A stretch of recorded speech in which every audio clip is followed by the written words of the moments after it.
हरे कृष्णा। तो हम श्रील जयदेव गोस्वामी विरचित श्री दशावतार स्तोत्र पढ़ने का प्रयास करेंगे।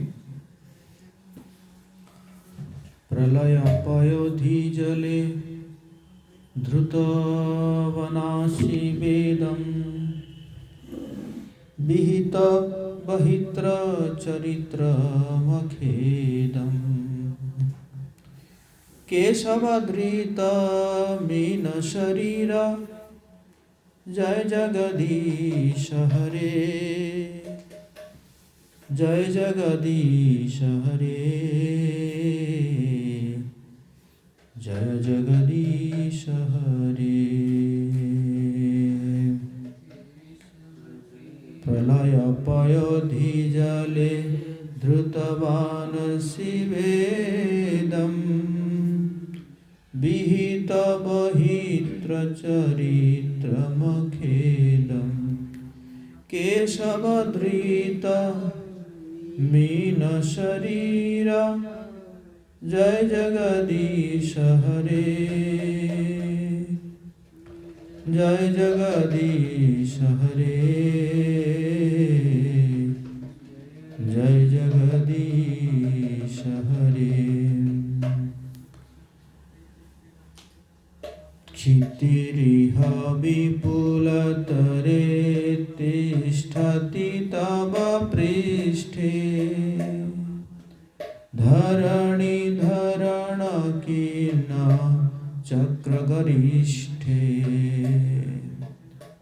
केशवधृत कुर्म शरीर जय जगदीश हरे जय जगदीश हरे जय जगदीश हरे। क्षितिरिह विपुलतरे तिष्ठति तव पृष्ठे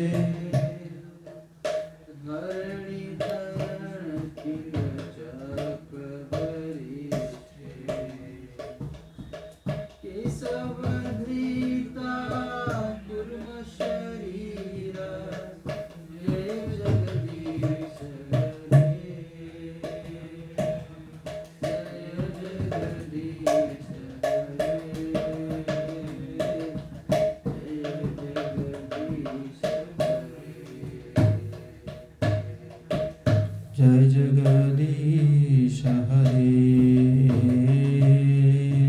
जय जगदीश हरे। वसति दर्शन शिखरे धरणी तव लग्ना शशिनि कलंक कलेव निमग्ना केशवधृत शुकर रूप जय जगदीश हरे जय जगदीश हरे जय जगदीश हरे।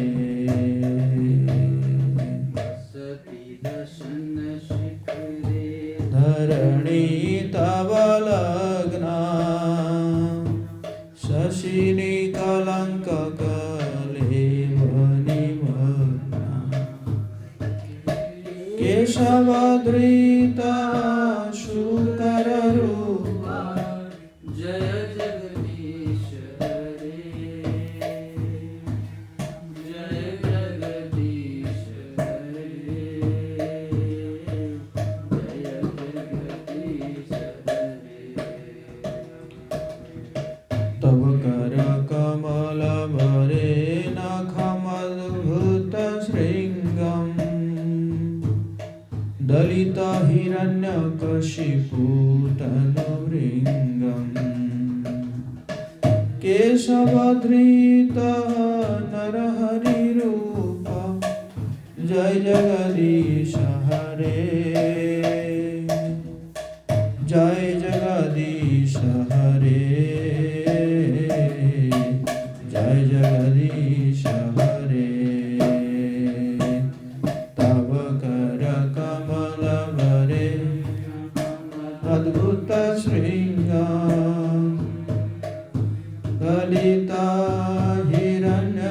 वशिपुतनुभृङ्गम् भद्रिता नरहरिरूपा जय जगदीश हरे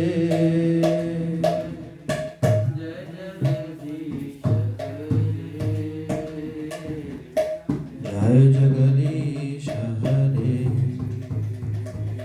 छलायसि विक्रमणे बलिमदभूत वामन पटनखनी रजनीज जन पावन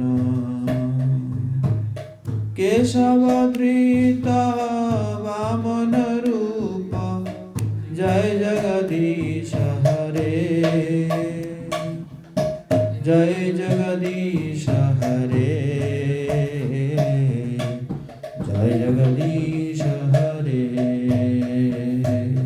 छलयसि विक्रमणे बलिमदभूत वामन पदनखनी रजनित जन पावन केशवधृता वामन रूपा जय जगदीश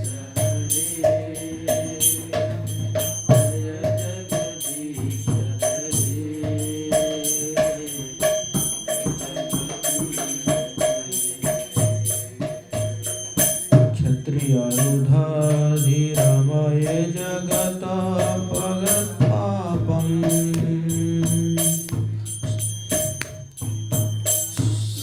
पयसि पयसि शमित भवतापम् केशवधृत भृगुपतिरूप जय जगदीश हरे जय जगदीश हरे जय जगदीश हरे क्षत्रियरुधिरमय जगत पगतापम् न पयसि पयसि शमित भवतापम् केशवधृत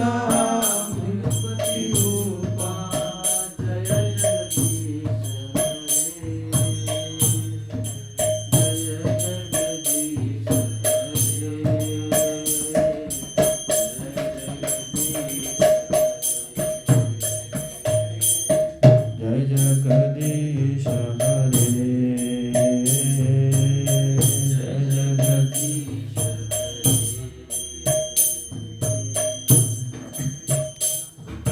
घृतरसि दिक्षुरणे दिक्पति कमनीयम् दशमुखमौलि बलिं रमणीयम् केशवधृत राम शरीर जय जगदीश हरे जय जगदीश हरे जय जगदीश हरे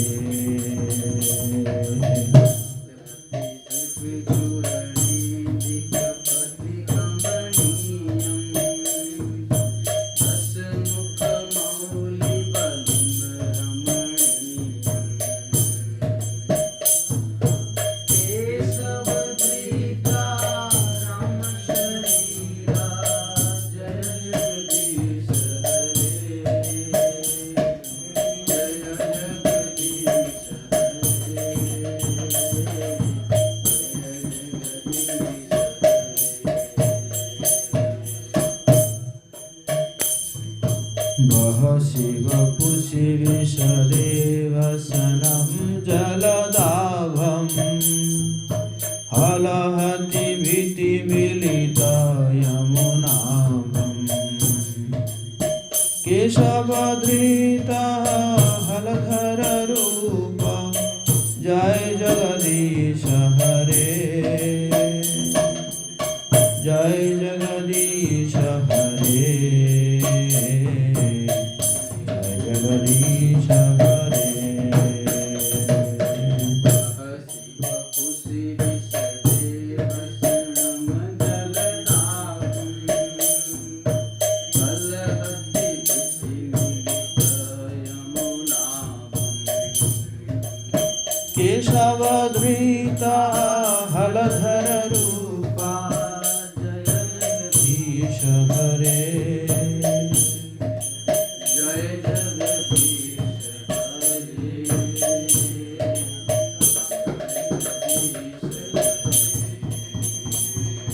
निन्दति निन्दसि यज्ञविधिरः श्रुति जातम् सदय हृदय दर्शित पशुघातम् केशवधृत बुद्ध शरीर जय जगदीश हरे जय जगदीश हरे जय जगदीश हरे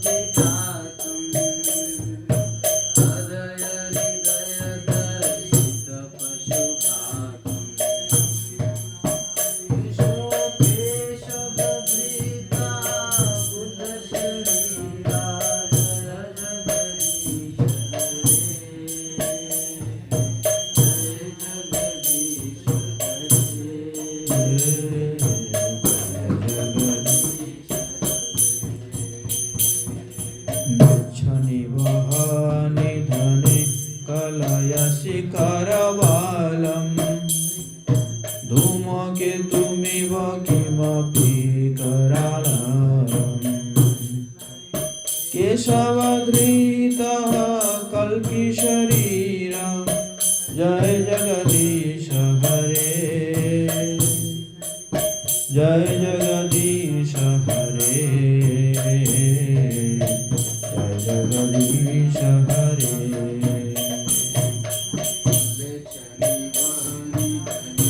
कलयसि करवालम्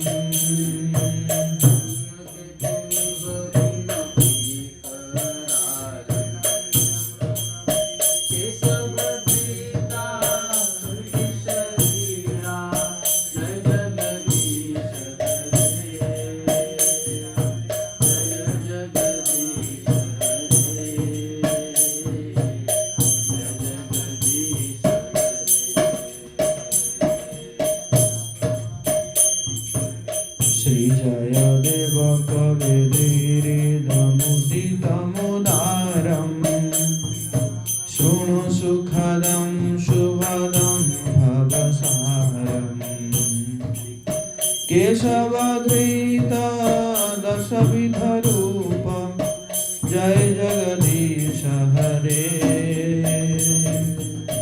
जय जगदीश हरे जगदीश हरे श्री जयदवं तारं शृणु सुखदं शुभं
वेदानुद्धरते जगन्ति वहते भूगोलमुद्बिभ्रते दैत्यं धारयते बलिं छलयते क्षत्रक्षयं कुर्वते। श्री दशावतार स्तोत्र की जय।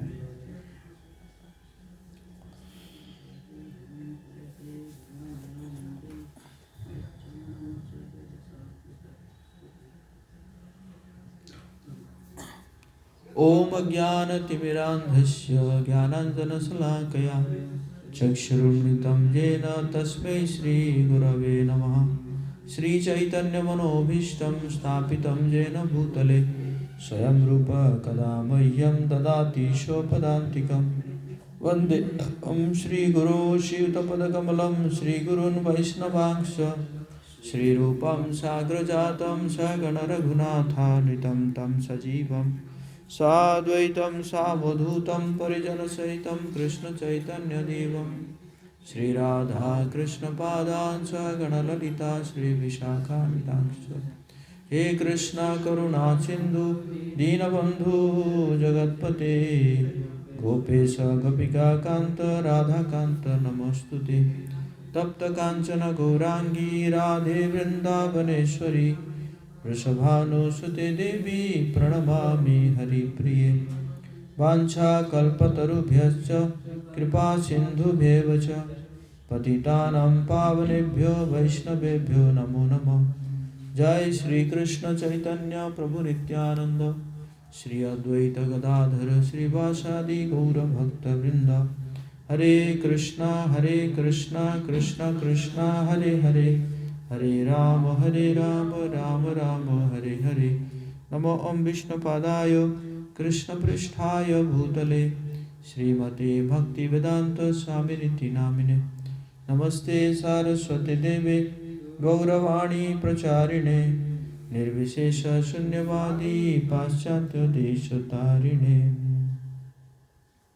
मुखं करोति वाचालं पङ्गुं लङ्घयति गिरिं यत्कृपातमहं वन्दे श्रीगुरुनाथाय श्रीचैतन्येश्वरं परमात्मा। हरे कृष्णा। सभी का हार्दिक स्वागत है। इंटरनेट तो चल नहीं रहा बिल्कुल। ये दरवाज़ा थोड़ा खोल देना, नहीं तो बिल्कुल नहीं चल रहा है।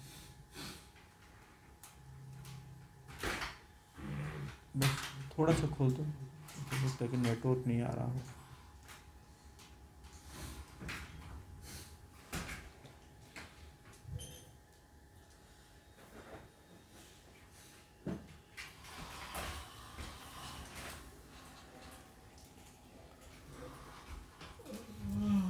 तो आज श्रील जयदेव गोस्वामी जी का तिरुभाव दिवस है, तो हम प्रयास करेंगे श्रील जयदेव गोस्वामी के बारे में थोड़ा स्मरण करने के लिए, उनके बारे में थोड़ा चर्चा करने के लिए। तो जयदेव गोस्वामी वैसे कई जो लेखक उनके बारे में, उनके जन्म के बारे में, कोई कहते हैं कि वो साउथ इंडिया में उनका जन्म हुआ था, कोई कहते हैं कि भाई उड़ीसा में हुआ था, और कई कहते हैं कि उनका बंगाल नवद्वीप में हुआ था। तो मुख्य रूप से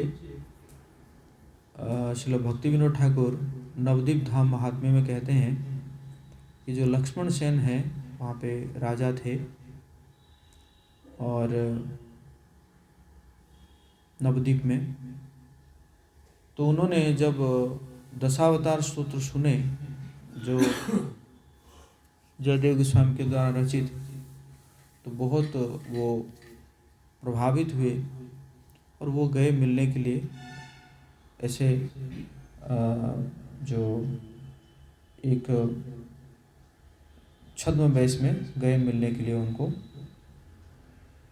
जयदेव गोस्वामी से मिलने के लिए गए, और जब उनसे सुने तो बहुत प्रभावित हुए और बोले कि मैं राजा हूँ और मैं चाहता हूँ कि आप जो है मेरे राजमहल में आके रहे। लेकिन जयदेव गोस्वामी नहीं चाहते थे राजमहल में रहने के लिए, तो इसी कारण उन्होंने क्या किए कि उन्होंने जो है कहे कि नहीं, इससे बढ़िया तो मैं यहाँ से छोड़ के चला जाऊँगा ना, मैं राजमहल में नहीं रह सकता। तो जो लक्ष्मण सेन थे तो उन्होंने कहा नहीं, आप यहीं पे रहिए। चंपाहाटी में उन्होंने उनके लिए कुटिया बनाया। और चंपाहाटी क्यों कहा जाता है, क्योंकि वहाँ पे ना बहुत चंपा का फ्लावर होता था, और चंपा का फ्लावर और वहीं पे हाट बन के वहीं पे बेचा जाता था, इसलिए उस जगह का नाम था चंपाहाटी। तो उस चंपाहाटी में उन्होंने क्या किए कि उनके लिए कुटिया बना दिए, और उस कुटिया में वो रहने लगे। कुछ दिन के बाद उनको चैतन्य महाप्रभु के लगभग 300 साल पहले वो आए थे। तो चैतन्य महाप्रभु उनके सपने में आके बोले कि आपको जो है ना जगन्नाथपुरी जाना चाहिए और वहाँ पे जाके जगन्नाथ जी के लिए आपको गीत गोविंद लिखना चाहिए। तो फिर हालांकि वो नहीं चाहते थे नवद्वीप को छोड़ना, लेकिन क्योंकि भगवान जी का आदेश था तो इसी कारण उन्होंने जो है वहाँ से जगन्नाथपुरी आते हैं। जगन्नाथपुरी आने के बाद क्या होता है कि एक ब्राह्मण था, वो ब्राह्मण जो है उसके कोई संतान नहीं हो रहे थे, तो उन्होंने जगन्नाथ जी से प्रार्थना किया कि कोई संतान हो करके। तो जगन्नाथ जी की कृपा से उनको एक पुत्री संतान हुई और उस पुत्री संतान का भी उन्होंने नाम रखा पद्मावती। तो लेकिन जब जो पद्मावती का जो शादी का समय आ गया, विवाह का वयस आ गया, तो उन्होंने लेके जगन्नाथ जी को मैरिज कराना चाहा। वो ला के पहुँचा दी कि भाई मैं नहीं जानता, मैं किसी से शादी नहीं करवा सकता, मैं आज आपसे ही शादी करवा देता हूँ। तो जगन्नाथ जी ने कहा कोई बात नहीं, आप एक काम करो, मेरा एक भक्त है जयदेव करके, और उसको आगे बहुत कुछ काम करना है, तो मैं चाहता हूँ कि तुम जो है पद्मावती को उसके साथ विवाह करा दो। हालांकि वो नहीं चाहेगा, लेकिन वो यही बोलना कि मेरी इच्छा है। तो ब्राह्मण जो है जाके उनके वहाँ पे पहुँचे, जयदेव गोस्वामी दास की ऐसा है, जगन्नाथ जी ने कहा कि आपको शादी करनी है। तो जयदेव ना मुझे तो ये गृहस्थ आश्रम में जाना नहीं है ना। तो बोले नहीं आपको तो बोला है ऐसे करके। वो जो है बस पद्मावती को छोड़ के उनके पिताजी जो है चले गए। तो जब उनके पिताजी चले गए तो क्या हुआ कि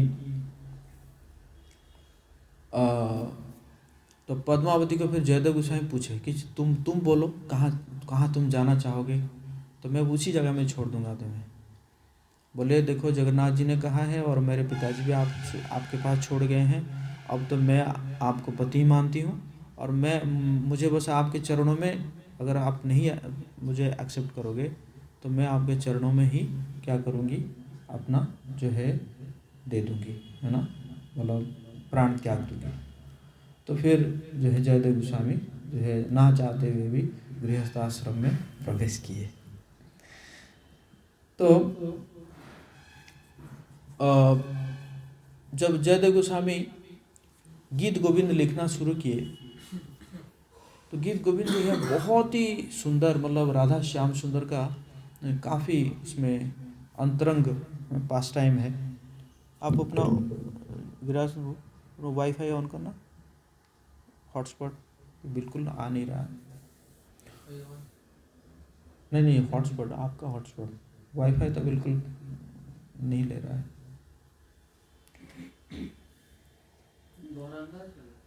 दोनों नहीं चल रहा है, कोई गौरांगा नित्यानंद तो कुछ नहीं चल रहा है।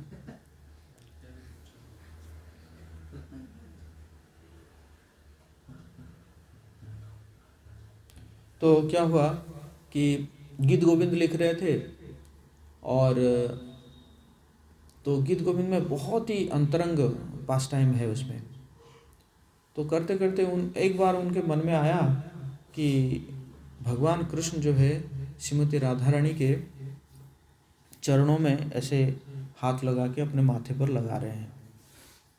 तो बोले इसको मैं कैसे लिखूं, सब लोग मुझे क्या कहेंगे कि भगवान, परम भगवान, वो कैसे श्रीमती राधा रानी के चरणों को जो छू सकते हैं। तो इस पर बड़ा असमंजस में होके जो है लिखूं ना लिखूं, नहीं लिखूं ना लिखूं, ऐसे करते करते वो कहाँ चले गए। कहते कि ठीक है, स्नान करने का समय हो गया था, स्नान करने गए, पद्मावती को बोले कि पद्मावती तुम भोजन तैयार करो, मैं स्नान करके आता हूँ। तो कुछ ही समय में जयदेव गोस्वामी आ गए। पद्मावती देखे कि इतने जल्दी कैसे आ गए, तो आके बोले पद्मावती वो जो मैं लिख रहा था लेकर आओ। तो पद्मावती लेकर आए और उसमें जो है लिख दिए, कुछ लिख के बोले कि तुम भोजन तैयार करो। तो भोजन दिए और जयदेव गोस्वामी खाए और खा के फिर उनको आराम कराए। आराम करने गए तो जो भी उच्छिष्ट था पद्मावती खा रही है।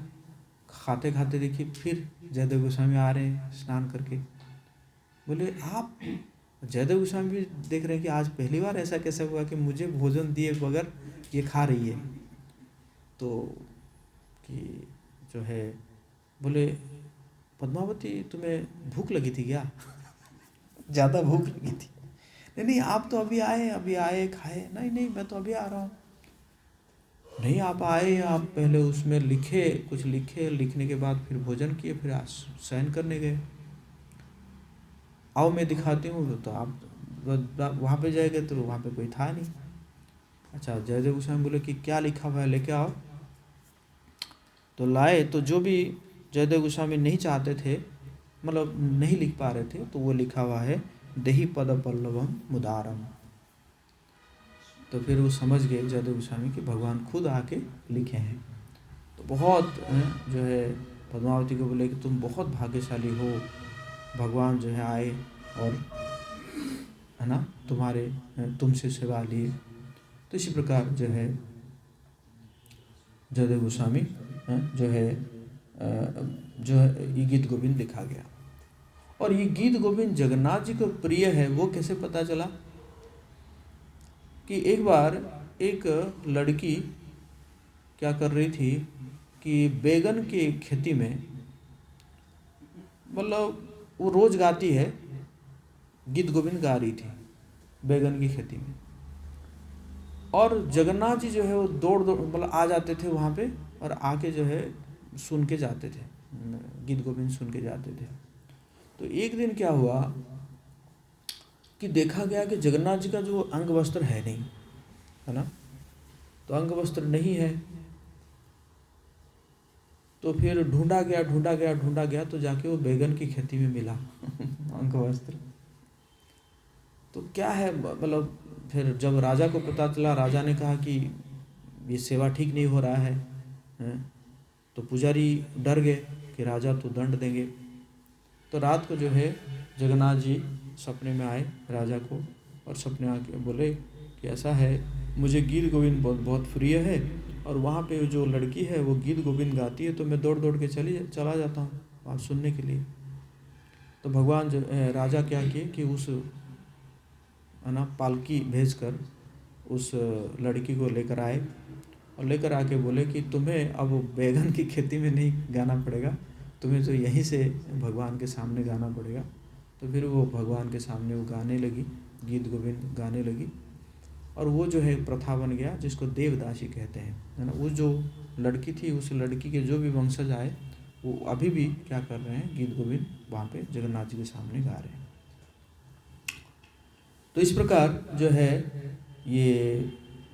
ये हुआ, गीत गोविंद हुआ। और भी एक जगह में मैंने सुना था कि एक व्यक्ति जो है मोची क्या कर रहा था कि किसी पत्थर के ऊपर जो है वो अपना शूज जो है क्या करते हैं, कांटी मारते हैं ना, मारते हैं तो पत्थर के ऊपर। तो एक ब्राह्मण देखा कि यार ये तो शालिग्राम शिला है, इस शालिग्राम शिला के ऊपर जो है वो है ना ठुकाई कर रहा है चप्पल जूता का। तो बोला अरे मूर्ख कहीं का, तुझे नहीं पता ये शालिग्राम शिला है? उसने कहा मुझे क्या पता, मुझे तो किसी ने 1 रुपये में दिया था, तो आप अगर लेना चाहो तो 1 रुपये दो, ले लो। तो ब्राह्मण जो उसके 1 रुपये दिया और लेके चला गया। जाके जो है उसका एकदम भरपूर अभिषेक कराया, है ना। वो तो रिकॉर्डिंग हो रहा है, नहीं उसमें इसमें यहीं पे दे दो इधर, या और कोई है ना, वीडियो नहीं सर, ऑडियो दे दो, ऑडियो दे दीजिए बस, ऑडियो दीजिए, ऑडियो सुनना चाहिए। तो क्या हुआ कि तो उस लेकर गया, उसको भरपूर अभिषेक कराया, उसको जो है भोग लगाया, एकदम 56 भोग लगा के ऐसे रोज एकदम उत्सव कराया उसके लिए। और क्या हुआ कि उत्सव कराया, लेकिन 4-5 दिन के बाद उसको शालिग्राम शिला जो है उसको सपने में आए, बोले तुम ना मुझे वो मोची के पास छोड़ दो। ब्राह्मण बड़ा आश्चर्य हो गया कि अरे मैं इतना आपकी सेवा कर रहा हूँ, इतना आप, और वहाँ पे वो ठुकाई कर रहा है आपके ऊपर। नहीं कुछ नहीं, वो तो गीत गोविंद गाता था, वो जब ठुकाई करता था कम से कम गीत गोविंद गाता था, वो मुझे बहुत अच्छा लगता था, है ना। तो इससे भी पता चलता है भगवान जी को गीत गोविंद बहुत प्रिय है। तो इसी प्रकार जो है जगन्नाथ जी गीत गोविंद सुनते हैं, है ना। और चैतन्य चैतामृत में लिखा हुआ है कि जो महाप्रभु सिर्फ कुछ लोगों का जो है, ऑथेंटिक लोगों का भजन या गीत सुनते थे, जिसमें मतलब अच्छा कंप्लीट फिलोसफी होता है, सिद्धांत होता है।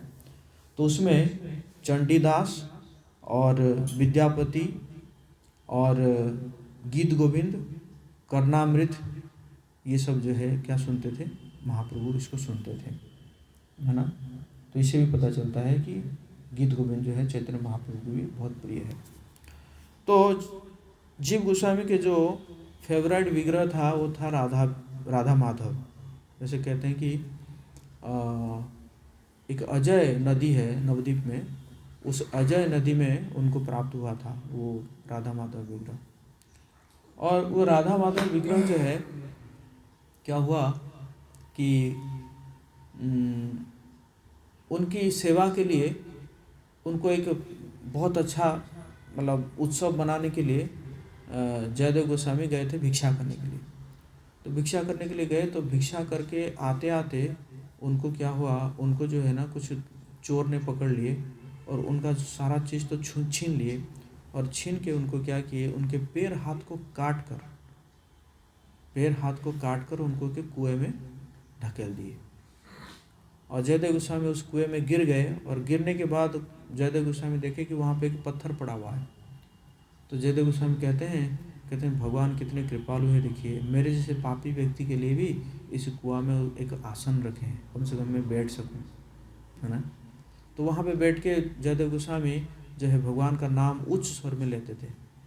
3 दिन के बाद वहाँ का जो राजा है, वो राजा जब शिकार करने के लिए जंगल में आया और उस कुआं से उसको आवाज़ आया कि भगवान का नाम कहीं से आ रहा है, तो उसने जाके देखा कि जयदेव गोस्वामी वहाँ पे पड़े हुए हैं।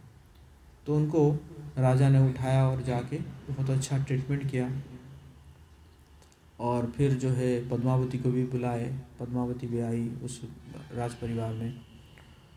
तो कुछ दिन के उपरांत धीरे धीरे जयदेव गोस्वामी ठीक हो रहे थे। कुछ दिन के उपरांत जो है राजा ने कोई एक भोज रखा था, और उस भोज में वो जो चोर थे, वो चोर भी जो है आ गए थे, मतलब वेश बना के, ब्राह्मण का वेश बना के आ गए थे भोजन करने के लिए। तो आए, वो देखे कि भाई ये तो जयदेव गोस्वामी है जिसको जो है हमने हाथ पैर काट दिए थे। तो वो दौड़ने लगे। तो जयदेव गोस्वामी जो है मतलब उनको क्षमा करके उनको बुलाए, उनको अच्छे से उनको भोजन कराए, और जाते जाते कुछ पैसा भी उनको मतलब राजा को राज सिपाही को बोल के कुछ पैसा वैसा भी दिलवाए। तो जब वो जा रहे थे वो लोग, उनको सिपाही पूछे कि आप जो है जयदेव गोस्वामी के कोई खास रिलेटिव होंगे, है ना, इसी कारण जो है आपको इतना जो है सत्कार किया गया। उन्होंने कहा ऐसा नहीं है, ये जो जयदेव गोस्वामी है ना, नाम तो पता नहीं उनको पता था कि नहीं था। बोले कि ये बड़ा बदमाश है, ये पहले चोर था, और कहीं हम इसके चोरी के बारे में बता दे, इसी कारण जो है इसने हमारे बहुत सत्कार किया। तो ये बात को जो है पृथ्वी माता सहन नहीं कर पाई, और उसी समय पृथ्वी माता वहाँ से फट गई, और जितने भी चोर थे वो चोरों को सारों को निगल लिया पृथ्वी माता ने।